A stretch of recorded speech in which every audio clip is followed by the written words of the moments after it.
Hello, welcome. Okay, so welcome to this tutorial on IFRS 5, non-current assets held for sale and discontinued operations, IFRS 5. This is one of the examinable standards under your exams for both financial reporting and corporate reporting. That's true. Let me quickly point this out. Please, if you are writing the skill stage of the exam, your financial reporting is very important. Why? Because financial reporting is the foundation for what? For corporate reporting. So what you do in your financial reporting, most in fact, is almost like, let me give an example. This is IFRS 5 now. It's under financial reporting, okay? When you get to the professional stage, you're actually going to do corporate reporting and you still have to do IFRS 5 again. In fact, it's almost like a repetition, just that when it comes to corporate reporting, the professional stage, is going to be, the questions are going to be more advanced. And then let me quickly say this too about the skills and professional. For skills, most times they want to test your technical capability. How can you approach questions? Do you understand how to answer questions? Do you understand the principles? Do you have the skills necessary to be able to manipulate yourself around answers? But please, when it comes to professional stage, you are going to use more of your professional judgment. That means they're going to be asking you to recommend, to advise, to tell what to do, to write a memo, report, and those other things. So it's not just about technical skills alone for your professional stage. It's about how best can you actually use your judgment in scenarios or questions. So what I'm saying in essence is that please pay attention to IFRS 5. See, if you have a very good, solid basis for financial reporting, for corporate reporting, is going to make your work easier. You are going to find it easier to pass corporate reporting. But see, if you just use fluke to pass the financial reporting, you might get to corporate reporting and have one or two challenges. So please, if you are writing the skill stage, you are doing financial reporting, pay special attention to the things you'll be doing because you will need them in your professional stage. All right, so let's get down to what we have to do. Okay, so IFRS 5, non-current asset held for sale and discontinued operations. Okay, so let's start from sale of non-current assets. Okay, so now let's start from general rules on derecognition. So before we talk about general rules on derecognition, let me quickly share this. Okay, now you're going to be, there are two words that you have to get very familiar with if you are going to do financial reporting or corporate reporting well. Those words are what? Recognition and derecognition. So I'll start from the first one. What is recognition? Recognition is when you are putting the carrying amount of an asset liability on the statement of your financial position. I'll come again. When I say we are recognizing an item, that means we are putting the value or the carrying amount of that item in our statement of what? Financial position. We call it what? Recognition. So please, when we move into deeper into the course and we start solving questions and calculations, please, when I say recognition, that means we are putting the carrying amount of an item on our what? Financial statement. The recognition is the opposite of recognition. It means what? When we are removing the carrying amount of an item from our what? Financial statement. While removing the carrying amount of what? An element or an item from our statement of financial position specifically. So recognition, we bought a motor vehicle. We're now putting the value of the motor vehicle in our financial statement. That's called what? Recognition. Why the recognition is what? We have sold, or we are no longer using this motor vehicle, and we are removing the carrying amount from our what? Financial statement. All right. Now that I've dealt with that, let's go on. It says now, sale of non-current assets. When an asset is derecognized, I've explained that its carrying amount is removed from the statement of financial position. Now, please, for IFRS 5 is a standard that is linked to IAS 16 on property, plant, and equipment. Though we're still going to have a thorough tutorial video on how to do on IAS 16 because that's also a very testable standard in your exam. So IAS 16 states that the carrying amount of an item of property, plant, and equipment should be derecognized in the following circumstance. So let's look at a bit of IAS 16 as we move. Okay, so what does IAS 16 say? IAS 16 say before you can remove the carrying amount of an item from your financial statement, one, can only remove when you are what? When you are disposing of the what? The asset, or when no future economic benefits are expected to arise from the use or from the disposal of that asset. So that's what the recognition. So you only recognize the non-current asset when you have sold the asset or disposed of the asset, and when you are no longer going to enjoy any economic benefit from the what, from the asset or its disposal. You are supposed to remove it from your what, statement of financial position. Please, IFRS 5 is a very testable standard in exams. I don't know why examiners really like IFRS 5 for both skills and professional, but particularly more for skills. IFRS 5 has been tested over and over again. So please pay special attention as we move, because this is an area that is testable. This is a standard that examiners like really testing whether students understand or not. All right, so let's continue. Okay, now if a non-current asset is disposed of, the gain or loss on the disposal should be included in profit or loss in the period in which the disposal occurs. So what that is saying is that, please, when we dispose of a non-current asset, we are supposed to what? We are supposed to calculate gain or loss on disposal and recognize that in our financial statement or statement of our profit or loss. Okay, yeah. So we're saying that when we dispose of a non-current asset, IAS 16 says that we are supposed to calculate gain or loss on disposal of the what, of the asset. Okay, and please note that the gain or loss should not be included in sales revenue. That means you should not merge, or you should not sum it up as part of your sales revenue. It should be disclosed what, separately from your sales revenue. Okay, now how do we calculate gain or loss on disposal of non-current assets? This is under the scope of IAS 16, but we'll just look at it briefly now. And then when we start doing calculations on the board too, we'll look at an example on how to calculate what, profit or loss, or gain or loss on what, disposal of PPE or non-current asset. All right, so let's go. So it says now, so what do we do? We first calculate our sales proceed on disposal. That means how much did you actually sell the asset for? If there are disposal cost of disposing the asset, cost of advert, capital gain tax, and any other cost that we incur in disposing of the asset, okay, we remove it from that. We get our what? Net disposal value. Then we now compare our net disposal value with our asset at cost or revalued amount, or asset. So under IAS 16, there are two models for measuring PPE. That's the property, plant and equipment. You have the cost model and the what, revaluation model. So we move our accumulated addition, we get our carrying amount at the date of disposal. So we compare our carrying amount at the date of disposal with our what? Our disposal, net disposal value, to determine whether we have made a gain or loss on what? Disposal. Like I said, we are still going to do practical examples and solve questions on the board on this. Okay, now let's look at assets that are held for sale. Remember I said IFRS 5 deals with non-current asset held for sale and discontinued what? Operation. So let's look at this now. Sometimes a company might hold an asset at the year end that it has the intention of what? Selling. So it says it's probable, or there's a probability that we can have an asset that we have that we want to sell as at the end of our accounting year. Okay, now IFRS 5 non-current asset held for sale and discontinued operation contain rules which impact the measurement and presentation of such what assets. So IFRS 5 is going to do with, one, how do we measure non-current assets that we want to sell, and how do we what, present it in our what, financial statement. Please pick your writing materials and get this down. These are the most important parts of IFRS 5, like a summary of IFRS 5 before we get into more detail. So it says now, non-current assets and group of non-current assets that meet certain strict criteria are classified as being held for sale. Now, non-current assets that are held for sale are, what do we do to them? First, we subject them to an impairment test, present them separately on the face of the statement of financial position, and we don't depreciate them. So please write this thing down. First thing we do is that we subject it to what? An impairment test. That means we check, has the asset been impaired or not? Don't worry, we're still going to look at IAS 36 in another tutorial video. Look at impairment of assets. Also look at IFRS 9. How do we impair asset under financial instruments?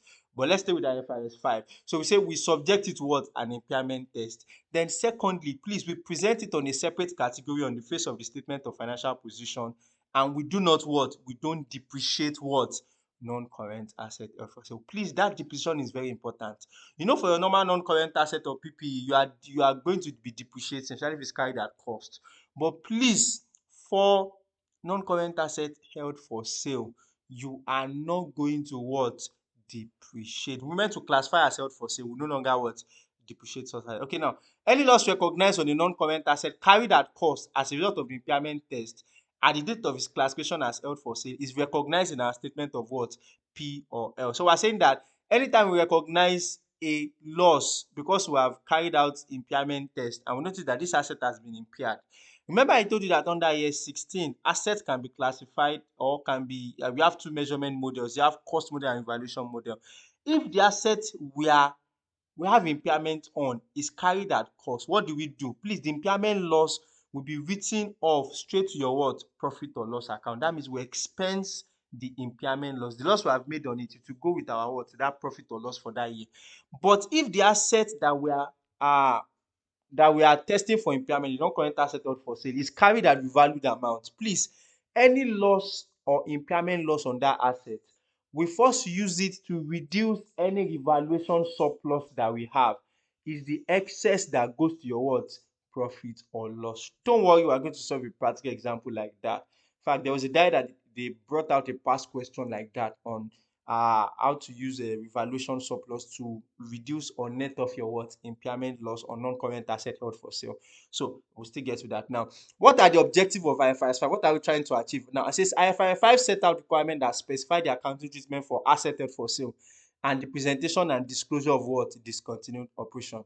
IFRS 5 requires assets that meet certain criteria to be classified as held for sale. They are measured. Now, let's start. How do we measure assets classified as held for sale? We look at two values, the lower of our carrying amount and fair value less cost to sell. So write that down. So assets, non-current asset held for sale are measured at what? Lower of carrying amount and fair value less cost. Like I said, we are going to do is a standard that involves calculation. So we're still going to go to the board and solve questions. So I'll teach you how to calculate your carrying amount and fair value less cost to sell. Okay. Two, they are not what? Depreciated. We've emphasized that before. Then they are presented separately on the face of the statement of financial position. This now. Additionally, the result of the continued operation must be presented separately in the statement of profit or loss. IFRS 5 identify three classes of items that might be described as held for. So we're going to look at three classes of items under IFRS 5. The first one is what? Non-current asset. We're going to look at what we call a disposal group. And finally, look at what we call discontinued what? Operation. So let's start from a disposal group. What is a disposal group? Okay, although we still look at this in more details. A disposal group is a group of assets to be disposed of in a single transaction. Please, when we are selling a group of assets, we are selling motor vehicle, we are selling plant and machinery, we are selling furniture, we are selling computer, and we are selling all of it in just one single transaction. Please, that's a what? A disposal group. So you can write it down. Although when we still get to disposal group, how to teach disposal group, we will look at that in more detail. Okay. A disposal group may be a group of cash generating unit, a single cash generating unit, or part of a what? Cash generating unit. Some disposal groups might fall into definition of a discontinued operation, but let's not jump the gun. We'll still get to look at those things in more details. Now, scope of IFRS 5. What does IFRS 5 cover? It says now, the classification and presentation requirement of IFRS 5 apply to all recognized non-current assets and to all disposal what? Groups. So all non-current assets and disposal groups, they fall under classification and presentation. The way we classify and present it is under what? IFRS 5. But if it comes to measurement, how do we measure those assets? Some assets are outside the scope of IFRS 5 when it comes to measuring. The first one is what? Deferred tax assets, IAS 12 income taxes. We're still going to look at IAS 12 income taxes. So please, that's outside the scope of what? IFRS 5. Next, asset arising from employee benefit, IAS 19 employee benefit. IAS 19 is for professional stage. It's not in skill stage, so IAS 19 is there. Okay, you have financial assets within the scope of IAS 39 or IFRS 9. IFRS 9 has replaced IAS 39. Okay, financial instruments. Non-current assets that are accounted for in accordance with the fair value model in IAS 40 investment property. Non-current assets that are measured at fair value less estimated point of sale cost in accordance with IAS 41 agriculture. Then contractual rights under insurance contract as defined in IFRS 4 insurance contract. So please, all these assets or all these standards that I've listed, they're outside the scope of IFRS 5. So those standards will tell us how they want us to measure assets when we dispose them of. All right, now let's call abandonment of non-current assets. Abandonment of non-current assets. All right, so let's look at abandonment of non-current assets. It says now, non-current asset or disposal groups to be abandoned include, what do you mean by when we abandon non-current asset. It says one, when we use the asset to the end of their economic life, we call it what? Abandonment of non-current asset. So that means we bought the computer system and we use the system till it packed up or to the end of its economy. That means it's no longer economically useful to us. So we call it what? Abandonment of non-current assets. Then when we close an asset and we don't sell it, we have a plant that we're not using it, we have just closed and shut it down and we're not selling. It's called abandonment of non-current asset. Please note that a non-current asset or disposal group that is to be abandoned must not be classified as what? Held for sale. That's not part of your held for sale. All right, great. Now let's look at classification of non-current asset or disposal group held for sale. Please pick your biro and your book or your writing materials because this area is the most popularly tested, permit me to use that word, is the area that is tested the most when it comes to IFRS 5. I don't know why examiners like this. You see questions like, before you can recognize a non-current asset held for sale, what are the conditions you must meet, or what's the recognition criteria for recognizing non-current asset held for sale? So please pick your bearer your books and let's run through it together. All right, says now, a non-current asset or disposal group must be classified as held for sale when its carrying amount to be recovered principally through a sale transaction rather than through continuing what use. So the rule is this: we must classify a non-current asset as held for sale when the carrying amount of that asset will be recovered by selling the asset. That means the remaining value in our statement of financial position, we can only recover that value by selling that asset. We classify it as what? NC held for sale. Now, the following conditions must apply at the reporting date for an asset or disposal group to be classified as held for sale. Now, let's look at what are the conditions that we must meet before we can recognize a non-current asset as held for sale. Please, like I said, this is very important. Make sure you get it down. Now, I will start from the first one. Okay, please, and note that this condition, they must be met. For those that have been receiving lectures from me, you will have done conceptual framework talking about principles or rule based. This is an example of a rule based approach under accounting standard. Is a rule, and you cannot and you should not what? Disobey the rule. If you do that, you are not complying with what? IFRS. Okay, so please, and note that all these conditions must be met. So that means if they have like 5 conditions, you must meet those 5 conditions before you can classify that asset as what? Held for sale. So if we pass 4 and we fail 1, we cannot classify the asset as what? Held for sale. Another example of ways questions can come out in the exam in this area is they can give you a case study or a scenario, tell you about an asset that wants to be sold, then ask you if the organization or the company meets the what? The criteria to classify it as what? Held for sale. So that's what we want to look at together. All right, so the first one is it must be available for immediate sale in its present condition, subject only to terms that are usual and customary for sales of such asset or disposal group. So let's go again. So we said the first thing is what? It must be available for immediate sale in its present condition, subject only to terms that are usual and customary for sale of such asset. So that means that whatever asset we are going to classify as held for sale, that asset must be available. Please mark that word, immediate sale. In very simple terms, it means that if a buyer comes now, can a buyer pick up that asset and what? And buy that asset? That's what we call what? It must be available for immediate what? Sale. Please, this means that the entity must have stopped using the asset. If they are still using the asset, it does not qualify as what? As held for sale, because they are still using it. That means if we want to classify, let's say we have our former MD's car, we now want to sell it, we classify it as held for sale.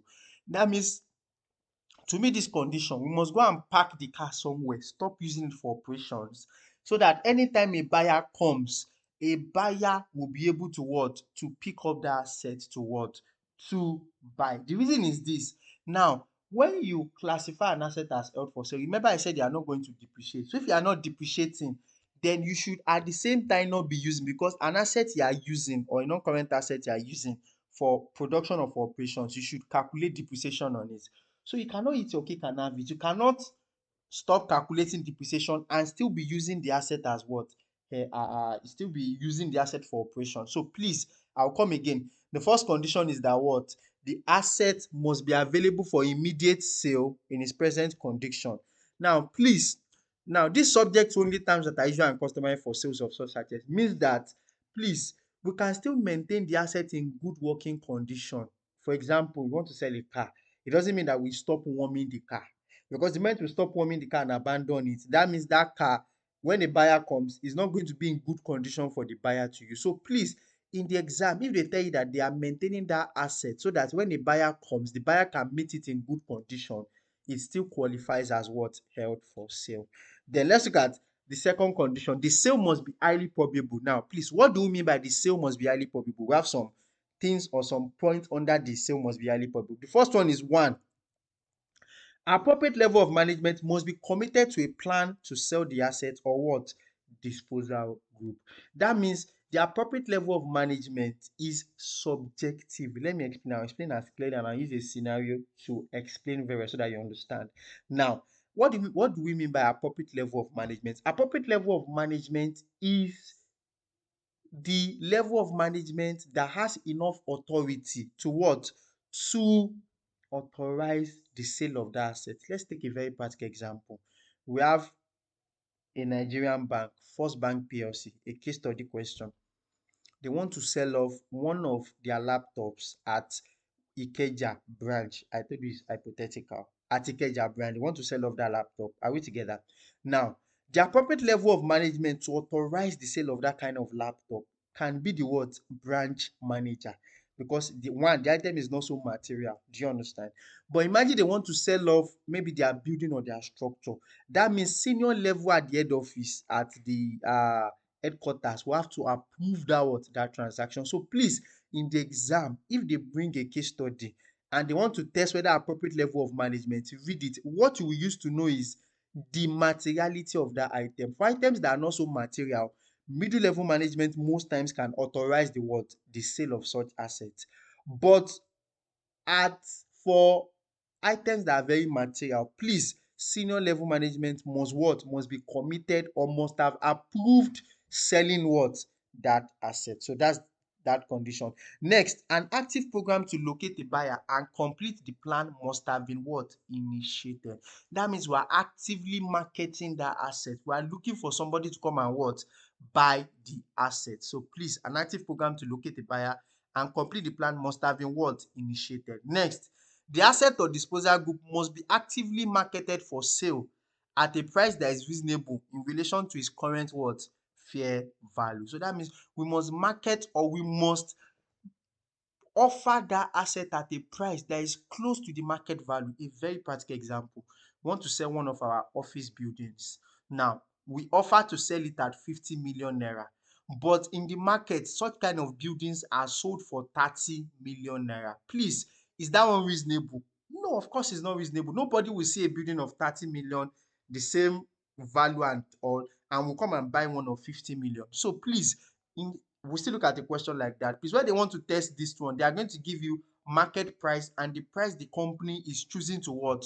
To sell or to bring to want to sell the product. Please note that we can only meet the condition if we what? If we market it at a price that is close or reasonable to the what? Market price. Please, reasonability is also a matter of professional judgment to some extent, but the way the examiners will ask the question in the exam, they are going to make it obvious that you will know that it's reasonable or not. For example, market value is 50 million. The company says they want to sell it for 100 million. That's not reasonable. Reasonable is still market price is 50 million. They are offering to sell it for 52 million. That's still very close. Do you understand? All right. Now, next, okay.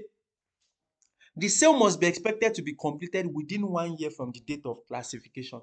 Now, what this means is that the moment we have classified as held for sale, this condition states that we must sell that asset 12 months after we have classified. So if we have classified as held for sale in June, that means before the next year, 12 months, June or July, we must have sold off the what? Asset. We classified an asset as held for sale in January. By December, we must have sold off the what? Asset. So please, those are the conditions or criteria you must meet before you can classify an asset as what? Held for sale. Please, you can watch this over and over again. That's the advantage of having video tutorials. It's not in a class. If I was teaching this in a class, once I'm done with this, I'm done. Do you understand? But please, you can go over, replay this video as many times as possible till it sinks in and you understand. So please, like I said, those conditions, they have been tested over and over again in the exam. So please pay special attention, write them down and make sure you understand them and you can write them well and score good marks in the what in the exam. All right. So please, those are the conditions you must meet before you can classify an asset as what held for sale. Now, let's look at a brief uh, note after it says now, if the criteria are met for a non-current asset or disposal group after the reporting date but before the authorization of the financial statement for issue, that asset must not be classified as held for sale as at the what reporting date. What they are saying there is this, please. Now there are two dates. There's the reporting date, there's the date for authorization of the what financial statement. I will explain the two. Reporting date is our accounting year end.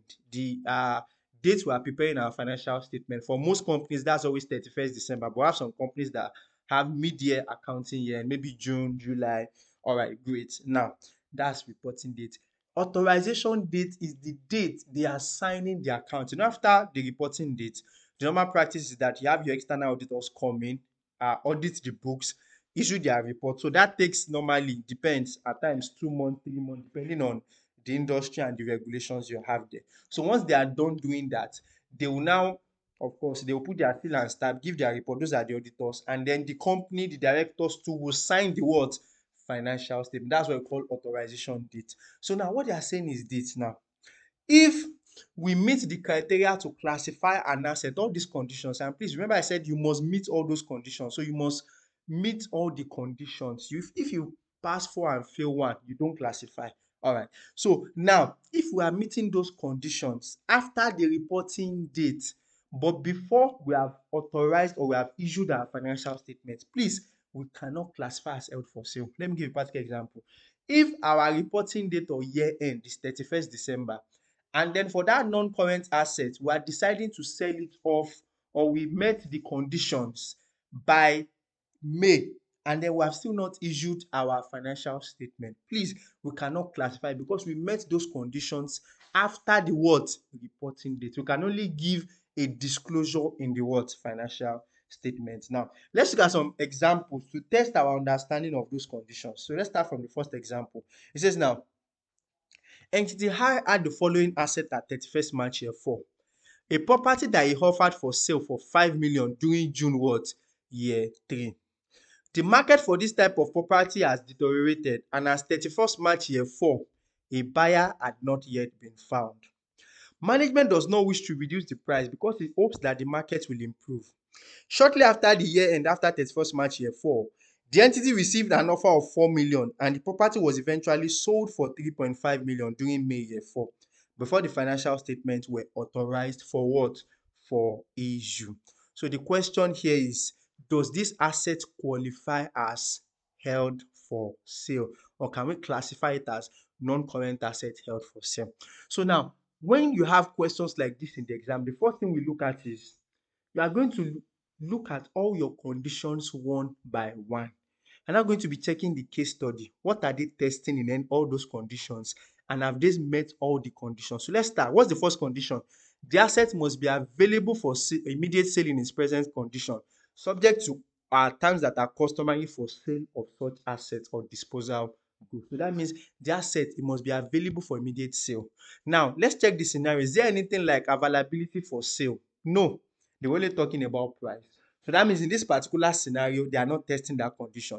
Let's go to the next condition. The next condition is that what? Our appropriate level of management must be committed to a plan to what? Sell the asset. Here too, they are not saying anything about appropriate level of management. So that means they are not talking about that. Next, it says you must have an active program to locate a buyer. Must be actively making adverts and trying to find somebody that will buy that asset. Also in this case study, you see that, okay, yeah, they said we are trying to find a buyer. All right, so that one is covered. Next, it says we must market it at a price that is reasonable in the world, in the market. Please, that's what they are testing, because you see here they are seeing a lot of price, 5 million, 4 million, 3 million, and all those other prices. So please, they are trying to test the condition for what? for prices. So market price. Now let's look at it. Initially, when you offered the property for sale, how much did you offer it for? They offered it to sell it for how much? 5 million naira. Now, but they said as at that point, the market for that property has actually dropped. The prices in the market has deteriorated or dropped. And as 31st March here for a buyer had not yet been found. Normally, let's take a practical example. You want to sell something. That thing, normally they sell you 500,000. So you offered it at 500,000. After you offered it, they told you that market price for this thing has dropped. Oh. They are now selling it for 300,000. And you still want to sell your own for 500,000. Okay? You know that's not reasonable. But let's still continue. Now, it says management does not wish to reduce the price, even though the market price has reduced, because it hopes that the market will improve. Please, in financial reporting or in finance, we don't deal with hope, we deal with facts and figures. So please, now look at it. Shortly after the year end, after 31st March 4, the entity received an offer of what? 4 million. Remember, they were saying they want to sell for 5 million. Somebody said, let me come and buy at 4 million. They didn't even sell. And then the property was now actually later sold for 3.5 million. So from all indications, the initial price of 5 million was obviously not what? Reasonable. So based on that, they cannot classify as what? Held for sale, because the price they are offering is not reasonable in the market. The case study or the question has told us that market prices has fallen down.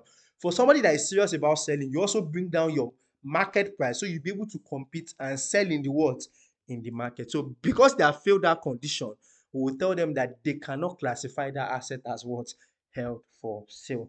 Let's look at one more case study questions to test those conditions. Then we'll go to the board and start solving questions, computational questions on IFRS 5. Okay?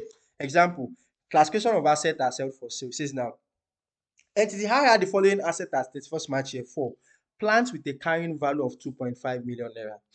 At 31st March 4, the entity had ceased to use the plant but was still maintaining it in working condition so that it could still be used if it was needed. Entity R actually sold the plant on 14th May 4. So they're asking us, is this qualified for what? For classification as held for sale. Now, obviously from this question, you can see that they are testing that is it available for immediate sale.